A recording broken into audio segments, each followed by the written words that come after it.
Saludos, enos aquí. El país volviendo a la normalidad. Hoy, como es normal, pusieron una tarima en la Plaza Venezuela, ahí en la previsora, y trancaron toda la ciudad. Entonces la Casanova, cuando yo vengo de las Acacias, de la calle de los hoteles, a coger Pablo toque de Viame, y ahí se paran los autobuses en la esquina y trancan todo. Y entonces todos los que vienen de aquí y de allá, aquello era un despelote. Y 100.000 motorizados, todos apurados, todos. Yo no entiendo por qué los motorizados no andan tan apurados. Y aquel caos enorme, volvimos a lo normal, a lo natural. Ya el efecto entristecedor del terremoto ha ido pasando. No es que sea bueno o malo, son unas cosas que siempre vamos a recordar, pero al entrar en la normalidad nos encontramos, ¡wow! Un mes después aparece el ministro Garcés, que es el único eficaz que hay ahí. Garcés ha demostrado que es eficaz. En la UCB lo demostró y en las responsabilidades que le han tocado. Y dice que las alcaldías abrieron unas oficinas para que los vecinos vayan allá, presenten un escrito donde hay una compañía, alguien, algún técnico que se hace responsable por los ascensores, de manera de poner a funcionar los ascensores que han hecho mucho daño porque el país está lleno de adultos contemporáneos. Los muchachos se fueron para el Carrizo y aquí lo que queda es puro adulto contemporáneo, como Tomás Socias, que nos ha invitado de hoy, que es bastante adulto contemporáneo. Y bueno, por esa vía debe drenar un mes después, pero por lo menos lo hizo. Por eso insisto en mi campaña de decir que Garcés es eficaz. Porque aquí hay un problema con la eficacia que vamos a hablar con Tomás. La revista Times hace una foto muy comentada, tú la viste, que está Delcy como dibujada, después Maduro preso, Trump, etc. Y le hacen una entrevista a ella, una entrevista normalita en cuanto a que dice lo mismo que ha venido diciendo. Pero la entrevista va revelando que Venezuela tiene un guión, el guión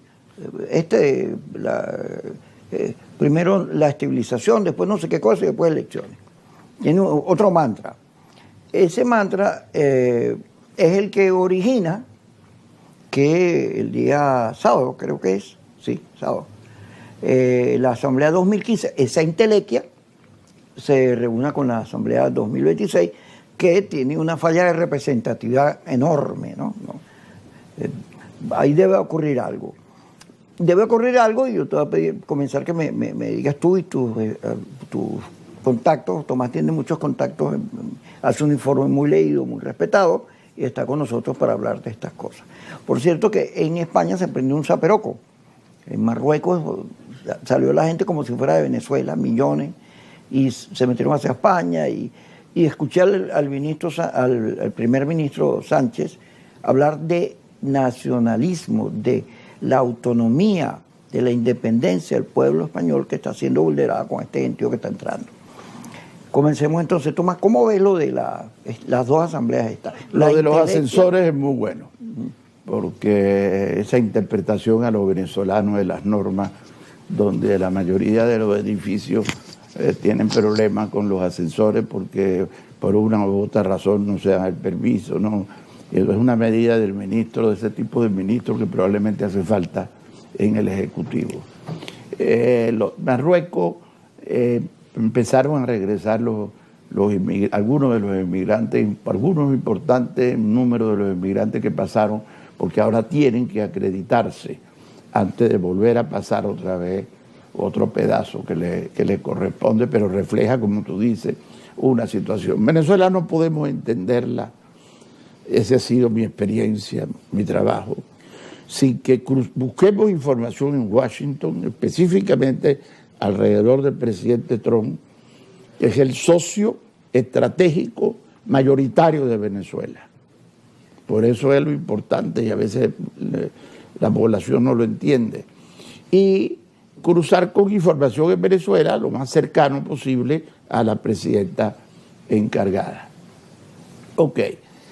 Por eso, para entenderlo hay que ir por ahí. Socio estratégico mayoritario, porque el presidente Trump empezó por el petróleo, para no hablar del 3 de enero, y entonces su primer proceso, que no lo dice el librito de las 3 fases, es producir en Venezuela, que solo Venezuela puede venderle a los Estados Unidos, no le puede vender a ningún otro país sin autorización de Estados Unidos, a precios mejores que antes, por supuesto, a precios casi internacionales, que le da mucho dinero al Ejecutivo, después vamos a hablar de eso, por supuesto, y eso hace un primer escenario sobre Venezuela.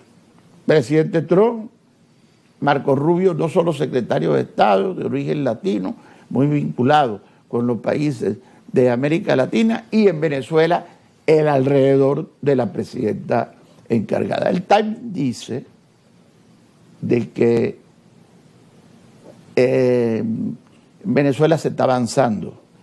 Vamos a preguntarle al país cómo piensa primero.